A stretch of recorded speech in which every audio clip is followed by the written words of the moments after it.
Indo British advanced pain clinic నొప్పిమాయం surgery దూరం for appointments 9155515563. నమస్తే, welcome to I dream inside politics with కవిత.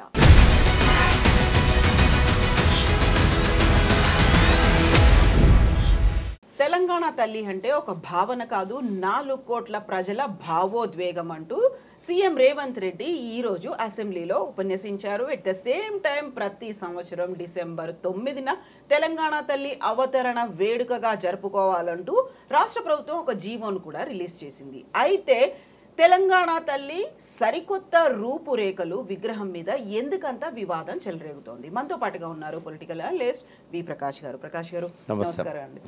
ఇప్పుడు తెలంగాణ తల్లి విగ్రహ ఆవిష్కరణ అనగానే 10 ఏళ్ల పాటు కొనసాగి, అంటే తెలంగాణ ఉద్యమం అప్పటి నుంచి కూడా ఉన్నటువంటి విగ్రహాన్ని సరికొత్త విగ్రహాన్ని కంపేర్ చేస్తూ ఎందుకని అంతలా చర్చ కొనసాగుతోంది? అంటే ప్రజల మనసుల్లో ముద్రించబడ్డ భావనలు ఏవైతే ఉంటాయో వాటిని మార్చడము ప్రజలు ఇష్టపడరు.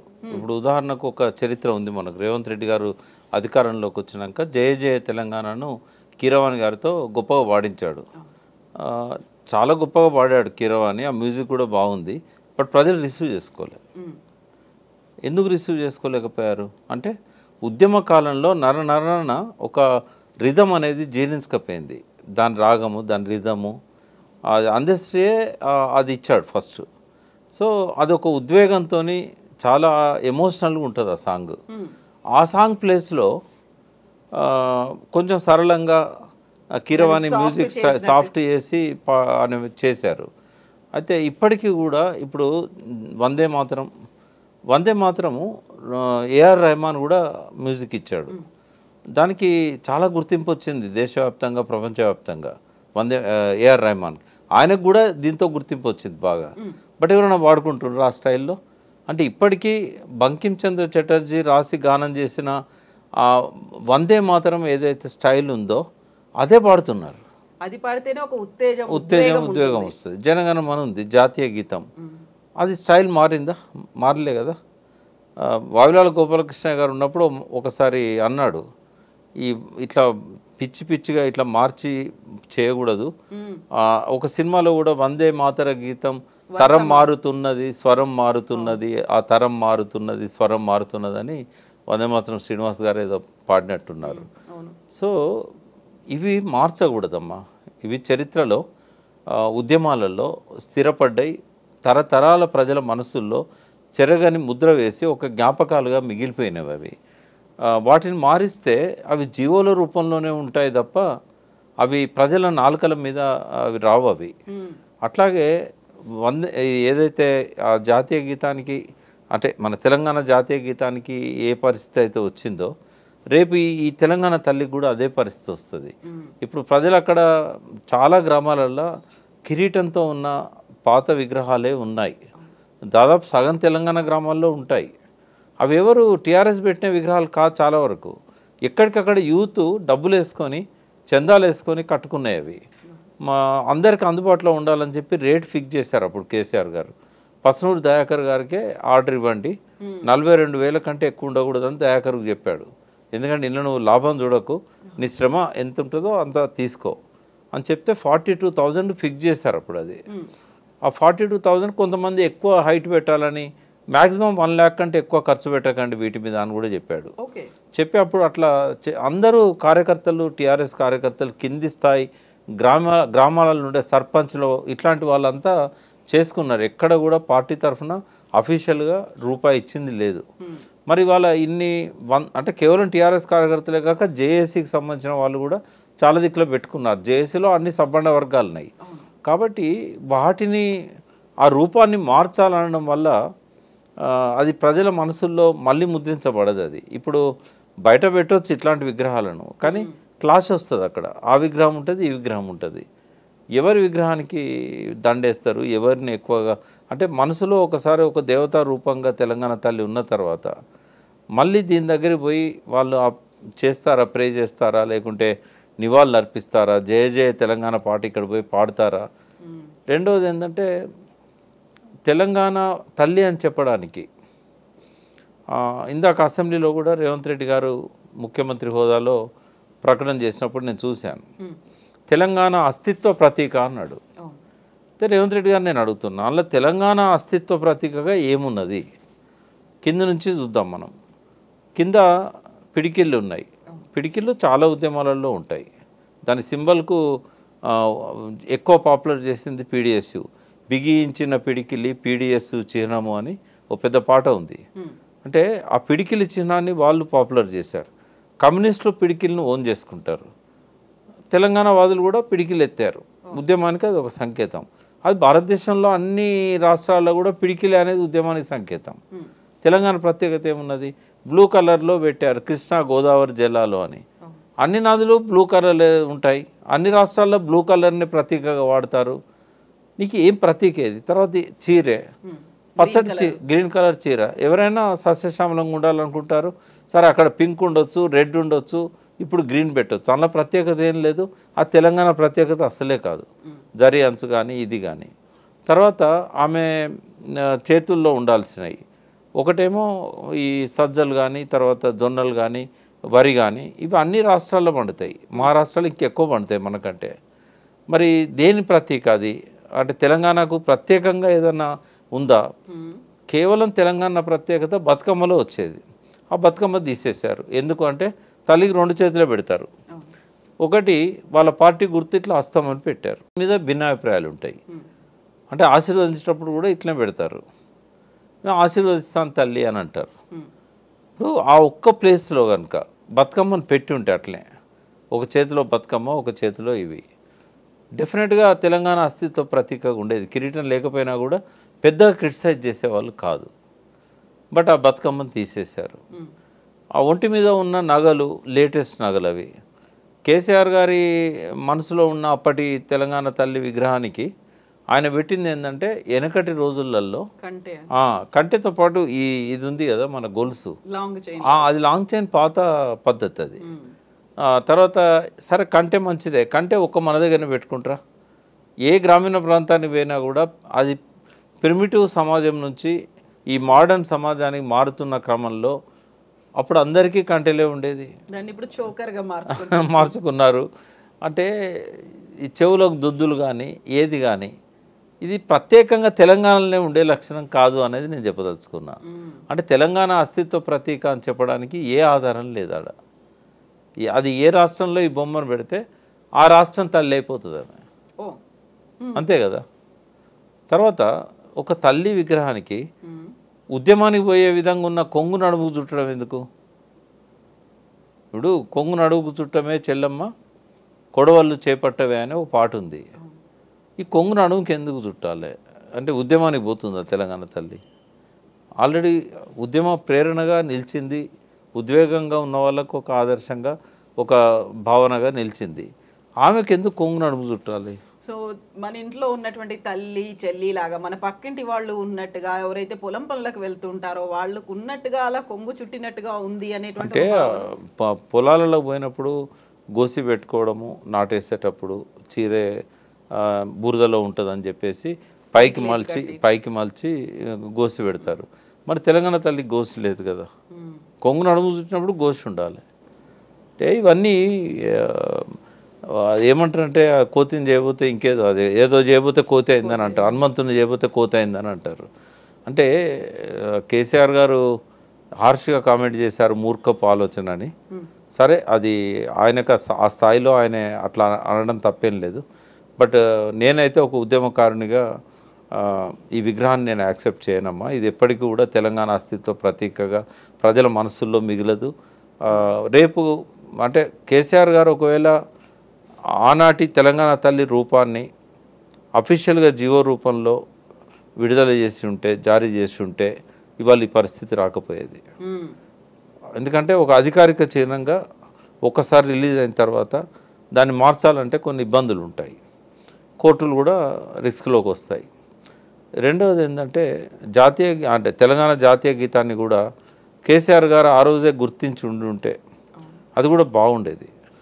అప్పుడు ఏమైందంటే కొంచెం అందశ్రీ గారు రాసిన పాట చాలా పెద్దగా ఉంటుంది, దాన్ని సింప్లిఫై చేశాడు కేసీఆర్. ఇది తప్పేం కాదు, ఎందుకంటే వందే మాతరం గీతం కూడా ఆనందమఠం నవలలో బంకించంద్ర చటర్జీ చాలా పెద్దగా రాశాడు ఆయన. ఎక్కువ చరణాలతో ఉంది, ఎక్కువ సంస్కృతంలో ఉంటుంది. అది సరళంగా లేదు, పాడుకోవడానికి కుదరదు అని చెప్పి ఆనాటి తిలక్ లాంటి వాళ్ళు దాన్ని సింప్లిఫై చేసి చేశారు. కేసీఆర్ గారు కూడా అట్లనే చేశారు. తర్వాత సింప్లిఫై చేసిన దానిలో కూడా కొన్ని పదాలను కేసీఆర్ గారు మార్చారు. సిరి వెలుగులు విరజిమ్మే సింగరేణి బంగారం అనువనున్న నీతనుకు సింగారం అనేది ఏదైతే ఉన్నాయో ఇవి కొన్ని కేసీఆర్ గారు చేర్చిన పదాలు ఉన్నాయి. కేసీఆర్ గారు చేర్చిన పదాలు అందశ్రీకి ఇష్టం లేదు, అందశ్రీ పూర్తి పాట కేసీఆర్కి ఇష్టం లేదు. ఈ వివాదంలో వేరే పాటను డిక్లేర్ చేయలేదు, ఈ పాటను కాదనలేదు, ఈ పాటను అఫీషియల్గా డిక్లేర్ చేయలేదు. 10 ఏళ్ళు గడిచిపోయినాయి. సో ఆయన అప్పుడే కనుక దీన్ని పాడించి రికార్డ్ చేసి దీన్నే అఫీషియల్గా జాతీయ గీతంగా ప్రకటించుంటే రేవంత్ రెడ్డికి అవకాశం రాకపోయేది. ఈ రెండు కేసీఆర్ చేయలేని. ఇప్పటికి కూడా అమరవీరుల స్తూపం ఇప్పటికీ ఇనాగ్రేషన్ నోచుకోలే, అది ప్రజలే దాన్ని ఓన్ చేసుకున్నారు. దానికి కూడా ఒక అఫీషియల్గా జీవో రావాల్సి ఉన్నది. కాకుంటే ఎక్కా యాదగిరిరావు గారు ఆ స్తూపం చేసిన వారికి ఆ గవర్నమెంట్ డబ్బులు ఇవ్వలేదు, బ్రహ్మానంద రెడ్డి గవర్నమెంట్, తర్వాత పివి నరసింహారావు గవర్నమెంట్, అప్పుడు పివి నరసింహారావు గవర్నమెంట్ డబ్బులు ఇవ్వలేదు, తర్వాత వచ్చిన వెంగళరావు గవర్నమెంట్ డబ్బులు ఇవ్వలేదు. పాపం సొంత డబ్బులతోని నిర్మించుకున్నాడు ఆయన. ఒక ఫస్ట్ ఇన్స్టాల్మెంట్ ఏదో కొద్దిగా ఇచ్చారు జిహెచ్ఎంసీ వాళ్ళు. ఆయన ఇప్పటికి ఒకటే అడుగుతాడు, నాకు డబ్బులు ఇవ్వకపోయినా పర్వాలేదు, ఉన్నాడు, బతికే ఉన్నాడు, ఆ కనీసం నేను చనిపోయే లోపల దాన్ని ఇనాగ్రేట్ చేయండి. 10 సంవత్సరాలు టీఆర్ఎస్ నాయకులకు చెప్పాడు, కేసీఆర్ గారికి చెప్పాడు, కానీ అది నోచుకోలేదు. నేను రేవంత్ రెడ్డి గారిని రిక్వెస్ట్ చేస్తున్నా, దాని రూపాన్ని మార్చకుండా, దాన్ని ఏం ముట్టుకోకుండా ఒకరోజు పోయి అఫీషియల్గా దాన్ని జీవో ద్వారా రికగ్నైజ్ చేయండి. ఇప్పటివరకు ఆయన ఎప్పుడు నాకు అమరవీరుల స్తూపం దగ్గర అమరులకు నివాళులు అర్పిస్తున్న ఫోటో కూడా నాకు దొరకలేదు. తప్పుంటే కరెక్ట్ చేయండి.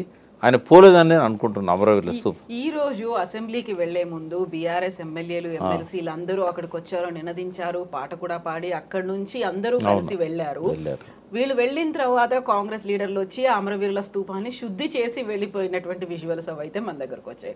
బట్ అక్కడ ఆ సభలో సీఎం రేవంత్ రెడ్డి ఒక మాట అంటున్నాడు, తెలంగాణ సోనియమ్మ ఇస్తేనే వచ్చింది, సోనియమ్మ లేకపోతే ఒక తరం మళ్ళీ ఎదురు చూడాల్సిన పరిస్థితి ఉండేది అని స్వయంగా కేసీఆరే చెప్పారు. అలాంటప్పుడు బీఆర్ఎస్ లీడర్లు ఎందుకు రాలేదు, కేసీఆర్ కూడా ఎందుకు రాలేదు అనేటువంటి ఒక ప్రశ్న వేస్తున్నారు. ఎట్లా చూస్తున్నారు ఈరోజు జరిగినటువంటి హడావిడి కావచ్చు, అరెస్టులు కావచ్చు, వీటన్నిటిని? అంటే ఒకటి ఏంటంటే ఇవాళ చారిత్రకంగా చాలా ప్రాధాన్యత గల దినము. ఇక్కడ సోనియా గాంధీ తెలంగాణ ఇచ్చిందని చెప్పడానికి, బట్ డిసెంబర్ 9ని సోనియా గాంధీ మొదటి ప్రకటన చేసిన సందర్భం. అంటే కాంగ్రెస్ చరిత్రలోనే తెలంగాణ రాష్ట్ర ఏర్పాటు కోసం అత్యున్నత కమిటీ సిడబ్ల్యూసి కావచ్చు, లేకుంటే యూపీఏ గవర్నమెంట్ కావచ్చు, మొట్టమొదటిసారి డిసిషన్ తీసుకున్న రోజు కాబట్టి ఈ రోజుకు ప్రాధాన్యత ఉంటుంది. టీఆర్ఎస్ కూడా కేసీఆర్ దీక్ష వల్లనే ఆ దీక్ష మాన్పించడానికే ఈరోజు ఆ డిసిషన్ తీసుకున్న సోనియా గాంధీ కాబట్టి డెఫినెట్గా కేసీఆర్ గారి పేరు కూడా అందులో మిళితమై ఉంటుంది. అయితే బీఆర్ఎస్ డెఫినెట్గా ఈ డిసెంబర్ 9ని తెలంగాణ ప్రకటన ఇప్పించిన రోజుగా సెలబ్రేట్ చేసుకోవాలి. ఎందుకంటే దీక్షా దివస్ నవంబర్ 29 కంటిన్యూయేషన్ లాగా ఉంటుంది. దీక్ష మొదలుపెట్టిన రోజును కాదు సెలబ్రేట్ చేసుకునేది. వాస్తవంగా దీక్ష మొదలుపెట్టిన రోజు one of the milestone, but దీక్ష సఫలమైన రోజు కదా. దానివల్ల మైలేజ్ ఎవరికి ఎక్కువ వస్తుంది?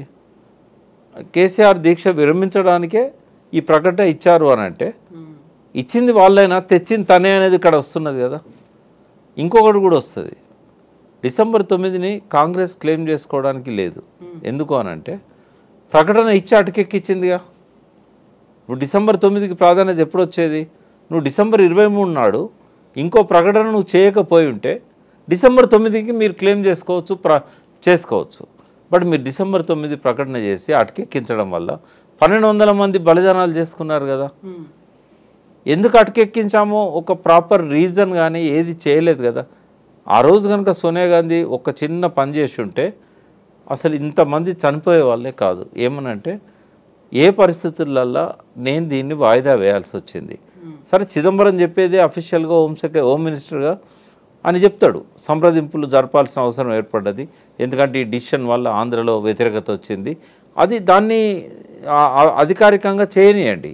బట్ సోనియా గాంధీ తెలంగాణకు వచ్చి ఉద్యమ నాయకులను, కార్యకర్తలని, కాంగ్రెస్ నాయకులను అందరిని పిలుచుకొని ఆన్ ది రికార్డు కావచ్చు, ఆఫ్ ది రికార్డు కావచ్చు, లగడపాటి వీళ్ళంతా కూడా రాజీనామా చేస్తే నా గవర్నమెంట్ కూలిపోతుంది, నా గవర్నమెంట్ కూలిపోయాక నేను ఇచ్చిన నిర్ణయాన్ని అమలు చేయలేను, కాబట్టి నా నిర్ణయాన్ని అమలు చేయాలంటే నాకు ఒక అనువైన సమయం రావాలి, నా ప్రభుత్వాన్ని కాపాడుకోవాలి కదా, ముందు మీకు ఇచ్చిన ఈ అమలు చేయాలంటే ఇది అర్థం చేయించుంటే ఎవరు ఆవేశంతో ఎమోషనల్ అయ్యి సోనియా గాంధీని తిడుతూ లెటర్స్ పెట్టేవాళ్ళు కాదు, కాంగ్రెస్ను తప్పుపట్టేవాళ్ళు కాదు.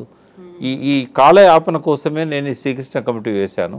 శ్రీకృష్ణ కమిటీ కూడా తెలంగాణకు రికమెండ్ చేస్తుంది, మీరేమీ ఆందోళనకు గురి కావద్దు అని చెప్పుంటే జయశంకర్ లాంటి వాళ్ళకి క్యాన్సర్ వచ్చేది కాదు అని ఎంత మదనపడ్డాడు. 5 రోజులు అన్నం తినలేదు, ఎవరితో మాట్లాడలేదు.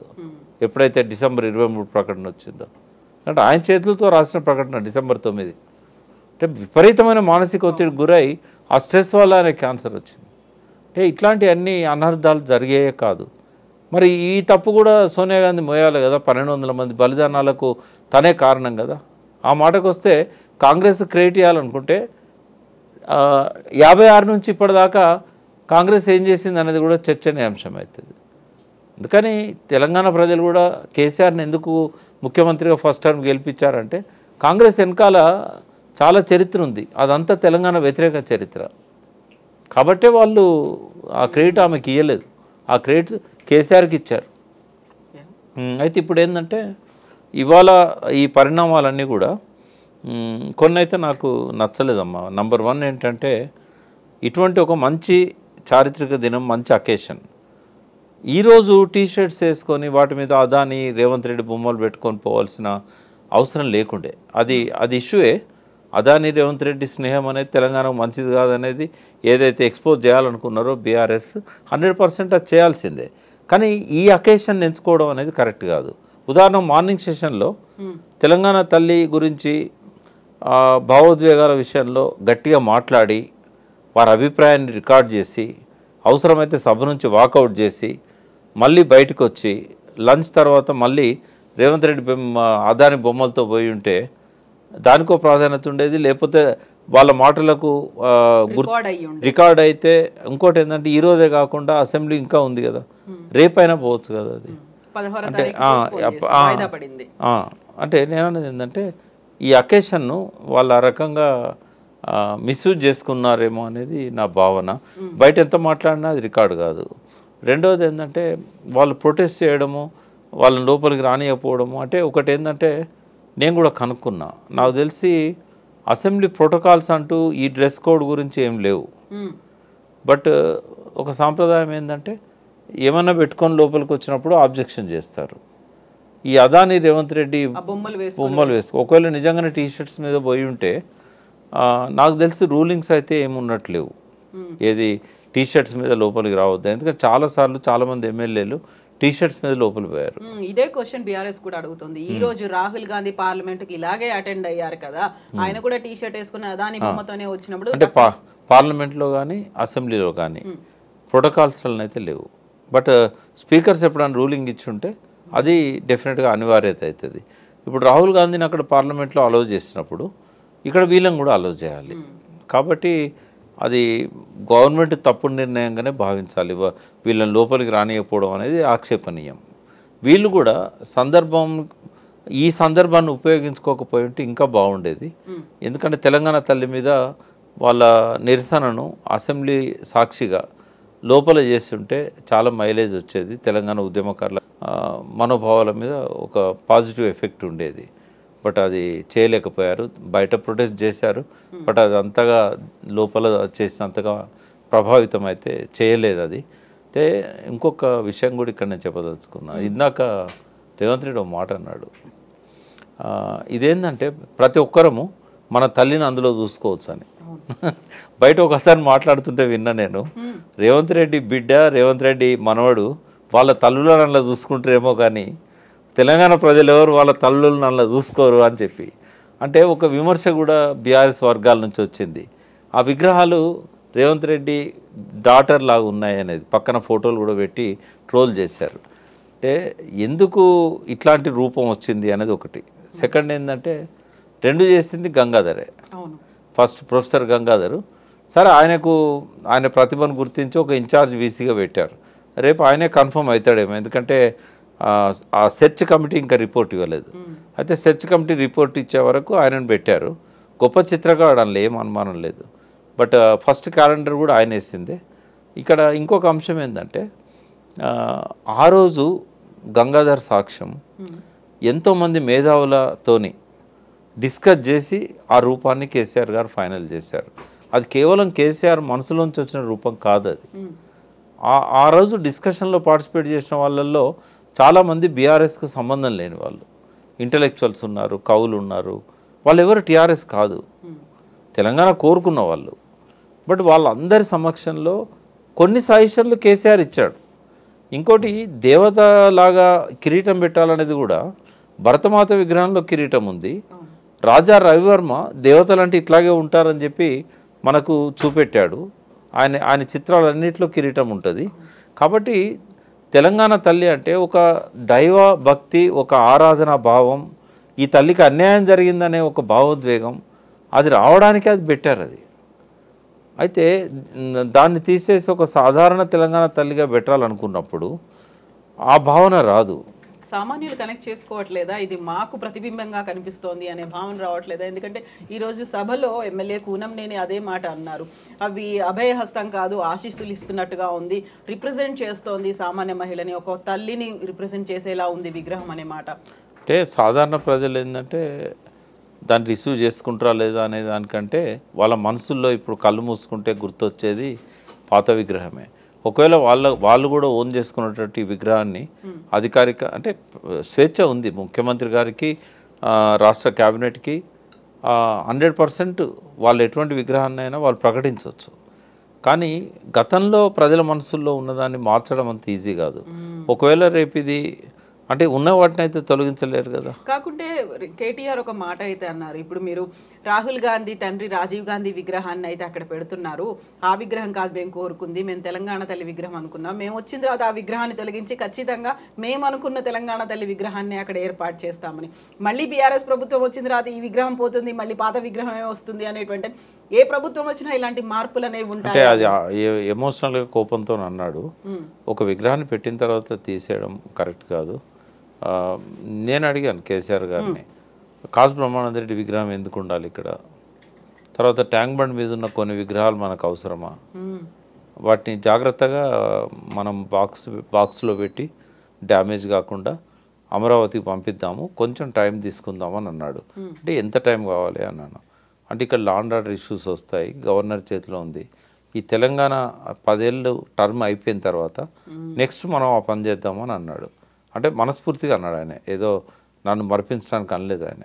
ఈ 10 ఏళ్ళ టైం ఏదైతుందో ఉమ్మడి రాజధాని, సరే వాళ్ళు ఇక్కడ సెక్రటరియట్ లేపుకొని పోయినా కూడా సందర్భం వచ్చింది కాబట్టి చెప్తున్నా, సెక్రటేరియట్ వెంటనే తిరిగి కట్టాలనే ఆలోచన ఎందుకు వచ్చింది అనేది అంటే ఆయన చెప్పలేదు నాకు. నా మనసులో ఉన్న అభిప్రాయం ఏంటంటే మళ్ళీ జగన్ వచ్చి ఎక్కడ ఆక్యుపై చేస్తాడు, చంద్రబాబు ఖాళీ చేసిపోయాడు జే బ్లాక్, జగన్ ఏమో ఇక్కడే ఉండి పరిపాలన చేయాలనుకున్నాడు. మళ్ళీ ఆఫీసు జే బ్లాక్ షిఫ్ట్ చేస్తే ఇంకా 10 ఏళ్ళ దాకా ఆయన ఇక్కడే తిష్ట వేస్తాడు. అది కూడా ఒక ఇంపార్టెంట్ థింగ్. కాకపోతే కేసీఆర్ ఎప్పుడు తను చేయాలనుకున్న దాన్ని సూటిగా చెప్పాడు, ఆయన వాస్తు మీదకి డైవర్ట్ చేశాడు. అది అట్లాగే సెక్రటేరియట్ కానీ ఏవైనా కూడా ఆయన ఈ 10 ఏళ్ల పాటు కాలపరిమితి ఉన్నది కాబట్టి ఆయన ఈ విగ్రహాలను పంపించలేదు. అయితే ఇక్కడ రాజీవ్ గాంధీ విగ్రహాన్ని కూడా తీయాల్సిన అవసరం లేదు. తెలంగాణ తల్లి కోసం పెట్టిన జాగాలో ఈయన రాజీవ్ గాంధీ విగ్రహాన్ని పెట్టినా కూడా రాజీవ్ గాంధీ విగ్రహాన్ని తీయకుండానే ఇంకొక అక్కడి దగ్గరలోనే ఇంకొక ప్లేస్ క్రియేట్ చేసి అక్కడ తెలంగాణ తల్లి పెట్టవచ్చు. అదేం పెద్ద కష్టమైన పని అయితే నేను అనుకోవడం లేదు. చాలా పెద్ద స్పేస్ ఉంది ఆడ. ఆల్రెడీ అమరవీరుల స్తూపం ముందు తెలంగాణ తల్లి బొమ్మ ఉన్నది, అది లేదని కాదు అది. మరి ఇప్పుడు రేవంత్ రెడ్డి అది కూడా మారుస్తాడా? అది తెలంగాణ తల్లి విగ్రహము బంగారు పూతతోని, ఒరిజినల్ బంగారు పూతతో ఉంది. ఏదో అమరవీరుల స్తూపం ఏదైతే అది కట్టిన్లో కొత్తగా దీని పక్కనే జ్యోతి అక్కడ దానికి ఎదురుగా ఉందిగా తెలంగాణ తల్లి విగ్రహం. అంటే మళ్ళీ కూడల్లో పెడితే మంచిదే, లోపల పెట్టే బదులు. ఒకవేళ కూడల్లో పెట్టాలనుకున్నప్పుడు ఇంకొక ప్లేస్ ఐలాండ్ క్రియేట్ చేయవచ్చు ఆడ. ఐలాండ్లో పెట్టుకోవచ్చు, ఇబ్బంది ఏం లేదు. ఇప్పుడు కొంచెం పైకి వచ్చాక ఇప్పుడు సెక్రటరియట్ ముందు నుంచి మనం స్ట్రేట్ పోతున్నప్పుడు ఇమ్మీడియట్ లెఫ్ట్ తిరిగి అక్కడ ఫస్ట్ లెఫ్ట్ ఆడ కూడా ఒక ఐలాండ్ క్రియేట్ చేయవచ్చు. ఇంకా ఐలాండ్స్ ఎన్నైనా క్రియేట్ చేసుకోవచ్చు, ఎక్కడైనా పెట్టుకోవచ్చు. పాత విగ్రహాలను తొలగించాలనుకున్నప్పుడు అతను ప్రజలకు ఆమోదం కాని వ్యక్తి అయితే తొలగించవచ్చు. రాజీవ్ గాంధీ ప్రజలకు ఆమోదం కాని వ్యక్తి కాదు. ఆయన సాక్రిఫైస్ చేశాడు దేశం కోసం. ఎప్పుడో ఆయన మంచి విజనరీ కూడా. రాజీవ్ గాంధీ చనిపోకపోయి ఉంటే దేశం ఇంత దరిద్రంగా దౌర్భాగ్యంగా తయారయ్యేదే కాదు. కాబట్టి ఆయన విగ్రహాన్ని తొలగించాలనేది ఒక ఎమోషనల్ భావోద్వేగాలను మళ్ళీ లేపడానికి ఇదవుతుంది. 5 ఏళ్ళు ఇప్పుడు కాంగ్రెస్ పరిపాలన తర్వాత కాంగ్రెస్ క్యాడర్ కూడా బాగా పెరుగుతారు, కాంగ్రెస్ ప్రజాప్రతినిధులు కూడా బాగా పెరుగుతారు. వాళ్ళ మనోభావాలను ఎందుకు గాయపరచాలి? అటువంటి మాటలు కూడా అనాల్సిన అవసరం లేదు ఇప్పుడు. కాబట్టి సంయమనం పాటించాలి అపోజిషన్ లీడర్స్ కూడా. ఎస్ అండి, thank you so much Prakash గారు. Thank you.